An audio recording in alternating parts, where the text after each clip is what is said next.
Gak oke ya, karena dia juga bisa nambahin movement speed terhadap timnya walaupun emang cuma 0,5 detik, tapi itu penting banget guys.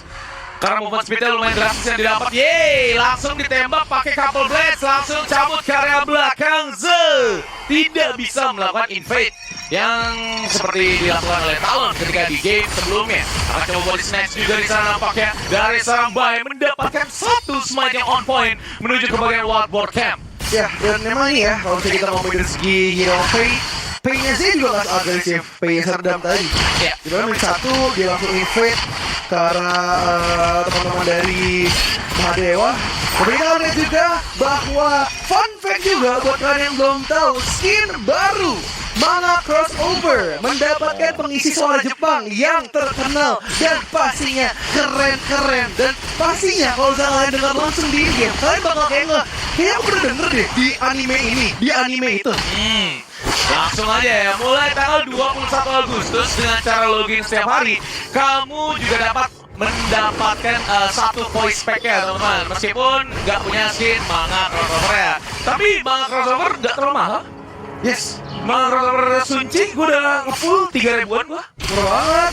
Gila, Harley 7.000 gue bro. Waduh, langsung di flash enlightenment, gak boleh keluar di sana nampaknya masih ada Singling yang masih bisa bertahan untuk mendapatkan beberapa regen dengan smash palm-nya. Yes, dan fun fact juga, Single ini player Charlotte, salah satu player Charlotte strongest di Asia. Oke. Jadi emang Charlotte juga gameplaynya mengerikan banget. Dan nih gue dapat fact-nya ini udah proven dari analis dan juga collectioner subsnya RQ. Udah valid ini. Channel subsnya itu Frederica ya teman-teman ya, dan juga Gauki. Yes. Karena Gauki sekarang dia udah bukan roamer lagi, dia pengen balik ke scene kompetitif ternyata menjadi coach. Dan kita lihat Harpies di sini bisa mendapatkan free momentum. Kalaupun memang mau diadu apa ya, kayak adu hit, itu kayaknya nggak wise decision sih untuk Longnya. Karena Long itu tipikal bukan yang adu hit, tapi lebih ke hit and run. Dia tinggal pakai Riding the Winds, Flaming Palm, udah habis itu training hitnya kelar. Cuman kayak gitu aja. Sedangkan kalau misalkan Wui, dia durasi 3 detik dengan enhance roll-nya itu pasti bisa ngasih banyak banget damage output. Apalagi kalau misalkan dia udah jadi lifesteal, khususnya dari Blood Weaver itu sendiri. Ya, dia tuh kalau misalnya ngomong ya sekarang dia udah bikin ke arah Spark Forge, bikin ke arah Doomsday, bikin ke arah build sustain lebih betul. Bukan sustain, lebih ke build DPS. Dimana dia bisa ngedapetin efek feel-nya besar, gak fokus ke efek burst. Kalau misalnya kita lihat Chloe dulu, dia bikinnya ke arah Shadow Reaper misalnya. Dia Shadow Reaper, Eternity Blade, baru Doomsday. Kalau sekarang bikinnya ke arah Spark Forge dulu, baru Doomsday dulu. Mirip-mirip seperti build Marco Polo ibaratnya. Betul. Wih, di steal dong sama seorang Lex di sana. Pencuri handal ya Lex ini ya. Tadi sebelumnya dia dapat Tyrant. Sekarang dapat Azure golongnya si Z. Dan nampaknya sudah ada Melodic Swing dan juga Bitter Power dan Chronic Amun. Dibalas dengan Ultimate Destructive Deluxe dari Manewa. Tidak ada gerakan tambah dari RRQ untuk sementara waktu Turki. Yes, pergerakan masih pasif di early game, RRQ mereka masih belum mau engage lagi ke depan. Nampaknya mereka tahu power scaling dari Pay terlalu kuat. Mungkin ya, aku pengen mention ya, sekarang juga taskboard ini menjadi objektif yang benar-benar wajib kudu diambil oleh jungle-jungle sekarang. Dan juga fun fact buat kalian yang main hero jungle, terutama di Anhui, taskboard ini satu-satunya objektif yang bisa dipakai untuk nge-stack pasifnya di Anhui. Iya, karena karena iniannya apa? Susah apa iniannya bayangan di belakangnya itu pasti bakalan keluar, range-nya jadi lebih jauh ya. Dan sekarang dari Team RRQ mereka masih mendapatkan Tyrant di tempat ini secara free tanpa ada kontes karena memang Z-nya masih makanin Crimson Golem miliknya sendiri. Yap, ini bakal jadi gameplay yang cukup pasif dari Mahadewa karena early game lead dari Pay-nya belum maksimal. Tampaknya mereka main cukup late game dan ini yang harus dilakukan oleh Revoman tadi ya. Seperti ini, cara counter Pay-nya karena ketika Pay-nya udah tertangkap, berdirisan arrow, combo wombo dari RRQ mendapatkan Z. Dan itu dia menjadi satu korban pertama. Harimaunya terpancing oleh sang raja. Diompongin harimaunya dari seorang Z teman-teman. Dan Mahadewa kali ini akan kehilangan outer tower di area Clash Lane. Khususnya dari RRQ, mereka akan melakukan push. Dan ini secara privasi, udah ada Burning Sun Arrow juga yang akan langsung kena. Hampir, karena memang ada time flux dengan waktu yang sangat tepat sekali untuk menghindari skill shot dari seorang Harpies. Yap, ini mau jadi permainan sabar-sabar. Karena kalau kita lihat Holy ya, ini emang tugasnya Burning Sun Iron, dia nggak perlu kena dari jarak jauh. Ya. Dia cuma perlu kena di depan muka dan ditangkap oleh Guard Enmo-nya, enhance couple blades. Ini akan ngebuat dia langsung hilang nyawanya. Betul. Jadi total ada 6 pedang, mungkin 8 pedang ya. Kalau misalkan hoki itu 8 pedang bro. Jadi lo ngeluarin couple blades yang dekat, jauh, terus langsung pencet. Ketika refresh langsung pencet lagi. Oh itu 8 pedang sih sakit banget bro. Dan tim Arakim balik lagi, mereka mendapatkan 1 tower. Dan lihat tembakannya juga. Berdisanya terlalu jauh, kali ini stun duration terlalu lama. Ada satu grup makna juga yang berhasil berbuat serang baik. Follow up dari seorang Enix sangat baik. Namun sayangnya rit momentum dari seorang Harpist lumayan terhenti dengan infinite fastness setelah Bitter Farewell seorang 663. Enix bisa dapat double kill dalam gap waktu yang sangat kecil dan sangat tipis. Dia masih bisa dapetin double kill, nggak ter-takedown sama sekali, dan keluar dari team fight. Walaupun Rizai hampir ter-takedown, Freshly Forge belum bisa connect, cuman sayangnya baiknya tertangkap Turf Mantra. Jadi tanpa ada front lane, RRQ nggak terlalu berani, nggak ada yang bisa menahan damage Enix, dan sayang banget. Harusnya team fight-nya bisa dibawa ke arah RRQ karena Zaya udah kena Burning Sun Arrow.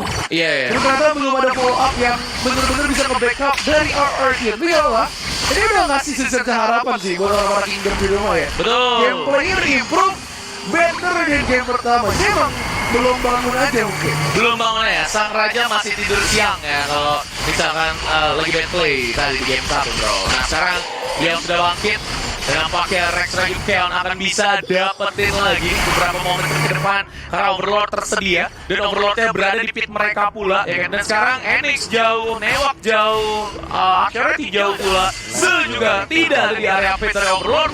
Bisa jadi ini akan menjadi satu free objektif untuk tim RRQ. Yes.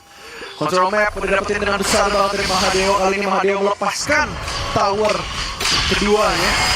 Nampaknya belum ini fight kembali.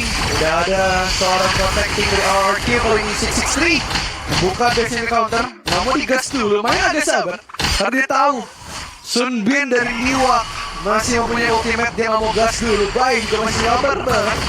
Cuman Baik harus main sama tim sih. Dia nggak bisa jalan sendiri. Dia harus main sama kayak gameplaynya Chengdu AJ yang kemarin, dimana Augrannya jalan bareng terus, either dia sama Lex atau jalan bareng sama Harpy 663. Harusnya sih ya sama Harpy 663 sih, biar lebih enak karena ada heal di sana dan damage konstan juga yang dibuka dari Harpist. Dan ini kebetulan tidak menggunakan frenzy ya teman-teman ya. Harpist kalau misalnya pakai frenzy pada saat menggunakan Woi dan di kompetitif seperti kali ini udah pasti jadi makanan para quest laner dan juga jungler. Dan lu lihat cepet banget, ini enhance monster belum up tapi lu lihat secepat itu. Gimana nanti ketika enhance up turun di menit 10 RRQ mereka langsung melakukan push karena tidak ada player Mahdewa sama sekali yang muncul di map mereka. Yap, pergerakan masih pasif dan Enix masih belum ingin memunculkan dirinya sendiri kali ini. Tapi kalau kita lihat pergerakan flash keluar dari K1, bisa mendapatkan siapa-siapa. Lex still survive. What an outplay, tapi downpour menjadi akhir dari Lex. Percobaan yang baik sekali di Mahadewa sekarang. No more high ground for RRQ. Singlin mau nahan apa enggak? Udah ternyata ada 1v1 antara Zul dan Singlin. Coba buat mencabut lagi niat dia. Karena kalau misalnya dilanjutin kembali, bisa jadi 4 lawan 5 akan pecah. Ingat, mereka lagi tidak memiliki damage deal terbesar mereka itu adalah seorang Lex. Lumayan tricky jika dilanjutkan oleh tim RRQ, Rookie. Yes, pergerakan mereka yang bakal jadi pasif banget karena it's about time. Mereka kan nunggu Overload ataupun bahkan Tire Enhance. Charlotte belum bisa connect K1, still survives. Masih belum engage lagi. Karena 33 lagi baru ada Shadow Overload dan juga Shadow Tyrant. Dua objektif yang bisa memperbalikan keadaan di match ini bisa. Yap, mereka masih stick 3-1-1. Singlin masih jauh dari kawan-kawannya. Pure Sky is on the way. Dan ternyata Charlotte karena Pure Sky belum jadi ya, ternyata dia bikin Assaultor dulu guys. Gak ada salahnya, karena memang ini tergantung dari kebutuhan para tim, teman-teman. Yap, Lex sudah langsung group up bersama yang lainnya. Zul masih jauh, dia coba buat manfaatin splitting push. Dia bikin ada satu orang yang harus fokus menuju ke yang lain. Dan itu mungkin bisa jadi pick off oriented tim Mahadewa ke depannya bro. ya, tapi kemarin belum ada item anti-heal juga dari RRQ. Jangan mereka nggak mau terlalu flexen. Sebenarnya Sablon dari Singlin belum connect Freshly Force ditukar dengan satu orang Lex crowd control from Ewok. Tampaknya di sini Singlin hampir saya takedown tanpa adanya high ground. RRQ harus mundur one step behind demi menjemput kill. Lex rela kena kill. Itu. Karena tadi kemakan Destructive Village, kemakan Action of Tears, dan sekarang Enlightenment dari K1 di sana akan lumayan mengintimidasi player dari tim RRQ. Pingpong ini sangat berasa ya. Pingpong efeknya maksud gua. Oke. Karena antar keduanya sama-sama sempat dapat masanya di menit sekian RRQ yang lead. Nanti di menit sekian Mahadewa. Nanti balik lagi ke RRQ kayak gitu. Jadi kayak pingpong efeknya selalu berasa, bro. Ya. Dari segi defense sebenarnya udah bagus banget. Dimana tadi baik menang sekali untuk damage. Cuman Lex-nya di sini terkena Destructive Village, langsung terkena juga ultimate dari Sunbin. Membuatnya nggak bisa escape tanpa adanya skill flash yang bisa dipakai karena pakai silence. Betul. Jadi dia nggak bisa gerak, langsung ditumbangkan dari baik.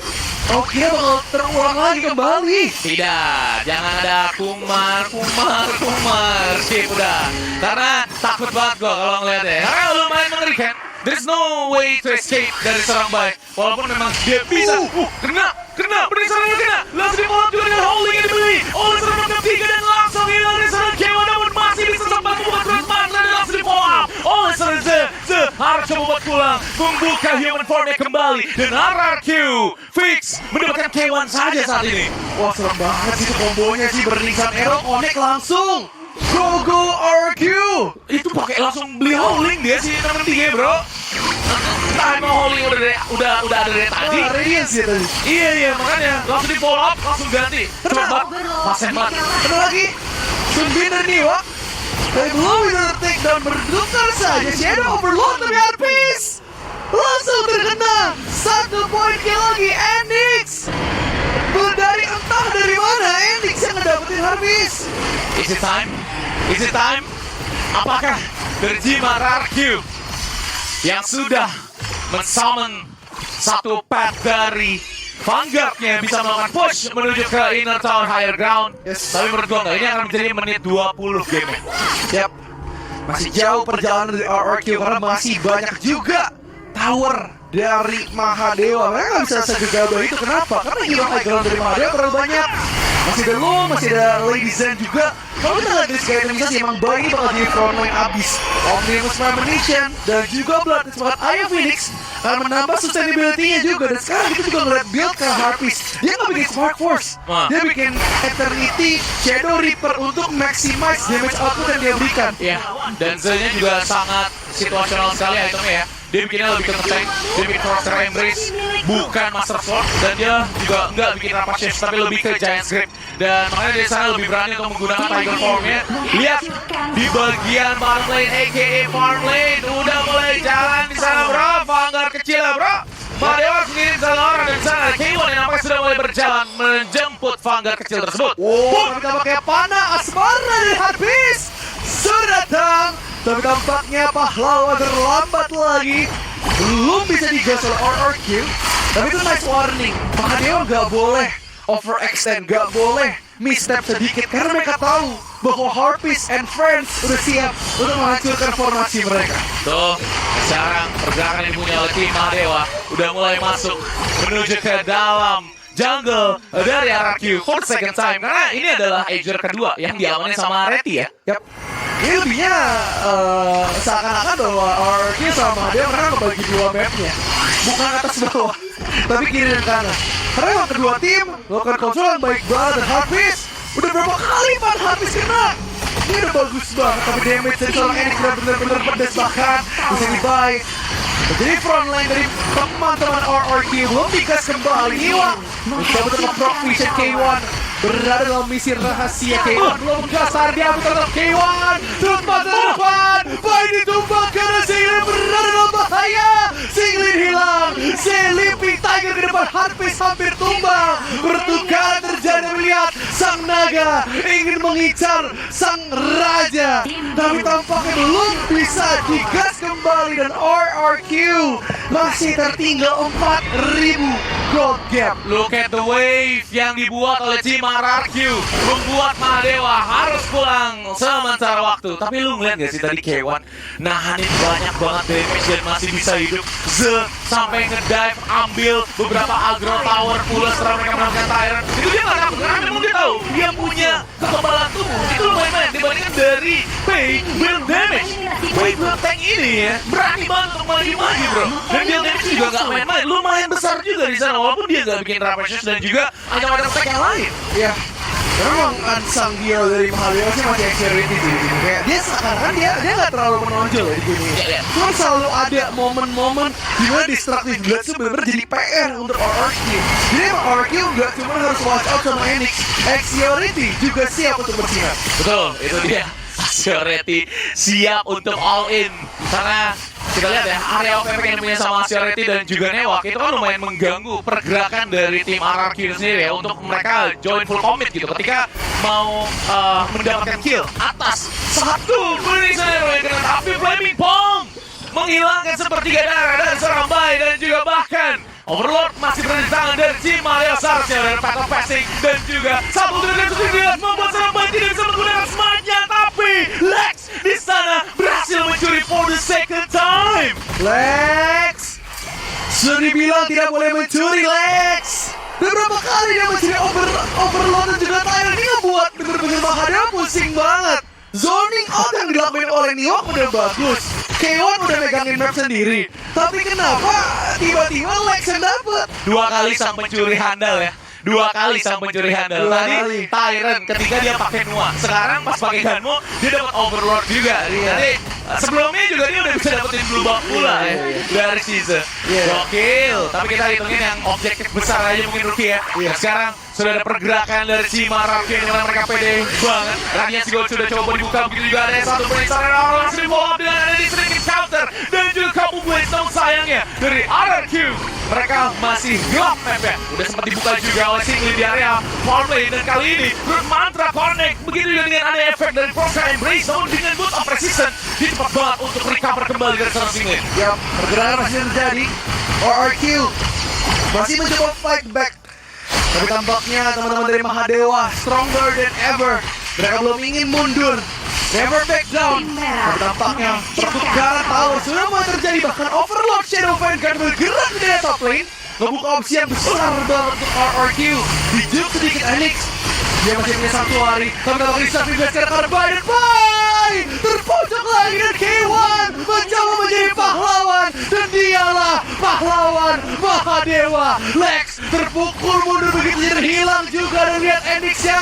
Invade pasti ke depan. Ditangkap satu persatu. Dan sang naga bermain dengan harimau. Menghancurkan tahta sang raja. Pulang Patrick, lihat base. Bagusnya ada Zeus sama K1 di sana yang masih ingat sama base-nya. Karena ada Vanguard yang mulai melakukan push menuju ke high ground mereka. Mereka fokus menuju ke satu lane saja. Hanya ada Bai dan juga 663 yang menjadi defender dari base-nya tim RRQ. Yes, ini bakal jadi hal yang sulit. Karena kedua tim punya high ground yang kuat. Mereka punya Exerity, mereka punya Enix, RRQ juga punya Lex dan juga Heartbeat. Jadi it's not gonna be an easy game buat RRQ atau Mahadewa. Mereka masih sabar banget baik seorang diri di depan untuk menjaga frontline sendiri. Enix menekan segala untuk damage dia telan. Lalu kita pakai Z, diam-diam mengambil satu buah Shadow Tyrant. Ini bagus banget. Damage output dari Enix akan enhance. Dan ini masih besar banget. One shot, one kill potential Enix ke arah 3 main RRQ. Udah level 15, udah level stock. Itemnya juga udah banyak. Dan dia duitnya paling banyak sekarang bro. Jadi di menit 19 kita akan disajikan match yang kemungkinan besar akan masuk menuju ke bagian Tempest Dragon Game. Dan kita harus tahu ya, dia build item terakhirnya adalah Shadow Reaper. Jadi benar kalau misalkan dipaksa untuk melakukan right click atau basic attack itu jauh punya attack speed dibandingkan lu build item yang lain yang lebih ke damage lagi. Yap, ini bakal jadi build yang sulit ya. Karena Enix ngambil sepatu full Siege Breaker, Dawnbreaker, dan juga Master Sword. Ini udah build one shot, one kill. Dan ini akan menjadikan Enix senjata utama untuk nge-take down Harpies dan juga Lex. Dan seperti kita lihat, Lex Harpies mereka udah bisa Sanctuary. Jadi ini one shot kill potensial besar banget. Dan jangan sampai Bai di sini ngoper map sendiri. Wah, udah ada gemuruh-gemuruh nih bro. Gemuruhnya bikin gue merinding. Ya, Howling dinyalain. Lalu dinyalain namun sayang langsung dibalas dengan ada satu climbing bomb di sana. Ada serang by, harus pulang. Gila itu Howling yang tiba-tiba sekali dari Dewa. Wah, itu Howling dikombin dengan Time Flux. Itu kurang cepat apa itu movement speed dari teman-teman Mahadewa. Tapi sekarang Tempest Dragon telah tiba. The final battle akan terjadi. Pertanyaannya siapa yang akan mendapatkan tahta tersebut? Kita lihat Mahadewa akan dicoba dengan baik. Axiority masih punya disruptive di lag. Bahkan Z menahan lini depan sendiri dengan build face semi-tanknya. Burning Sun Arrow! Kau dikasih Z! Tapi belum bisa mencegah siapa-siapa singlitnya. Berdasar di depan bahkan terakhir langsung dijatuh ke belakang lagi. Masih ada seorang K1 langsung dimancing mania oleh seorang Bai. Dan tampaknya depan singlit versus everybody. Benar-benar menang untuk damage. Dan kali ini RRQ akan mendapatkan tahta mereka. Dan sang raja lah yang mendapat Tempestnya. Enix nggak pulang.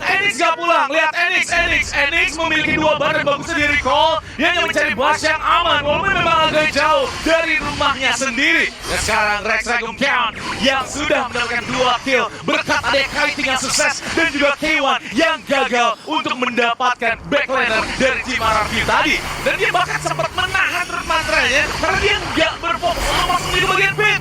Dan kali ini Mahadewa akan kehilangan satu high ground tower mereka di bagian farm lane. Udah ada Dead Percy Pike sudah yang coming ke bagian satu orang K1 masih bertahan, masih terus lagi balik di belakang itu K1 mendapatkan satu nomor sektor dari masih berada di tangan Enix tidak bisa selamat. Lu lihat di sana pergerakan dari tim RRQ fokus menuju ke Crystal dan hancurlah Crystal dari Mahadewa. Game 3 pertama di IKL Fall Season jatuh kepada RRQ.